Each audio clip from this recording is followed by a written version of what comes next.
मंसूर साहब को attorney general के ओहदे से हटाया क्यों गया? जी देखें, अटॉर्नी जनरल साहब जो होते हैं वो फेडरेशन के वकील होते हैं और एक वकील जो है वो अपने क्लाइंट का स्पोक्स पर्सन होता है।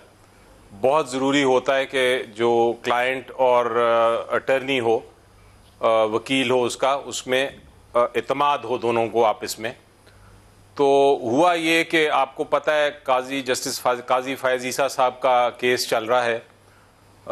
कुछ दिन पहले एक स्टेटमेंट दे दी अटॉर्नी जनरल साहब ने जिसमें उन्होंने इल्ज़ाम लगाया जज साहिबान के ऊपर, और उसके बाद जज साहिबान ने अगले दिन ऑर्डर में ये लिखा कि आपने ये जो इल्ज़ाम लगाया है इसको या आप साबित करें या आप अपोलोजाइज़ करें। वो जो बयान था वो उसका ना फेडरल हुकूमत ने कोई इंस्ट्रक्शंस दी थी, ना उसके बारे में कोई बताया गया था, ना उन्होंने इस किस्म की स्टेटमेंट की इजाज़त दी थी। तो ये स्टेटमेंट जो थी ये इसके बारे में जब ये पता चला फेडरल हुकूमत को तो एक वजह बनी जिस पे अटॉर्नी जनरल साहब को रिज़ाइन करना पड़ा। तो मेरा ख्याल के मुताबिक अटॉर्नी जनरल साहब की डिसीजन जो था, फैसला था रेजिग्नेशन का, बिल्कुल दुरुस्त था।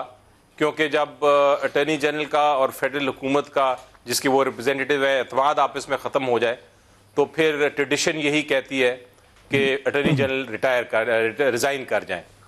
तो ये फैसला इस वजह से हुआ कि वो स्टेटमेंट जो दी गई थी अदालत में वो इंस्ट्रक्शंस के बग़ैर थी, वो हुकूमत की इजाज़त के बग़ैर थी।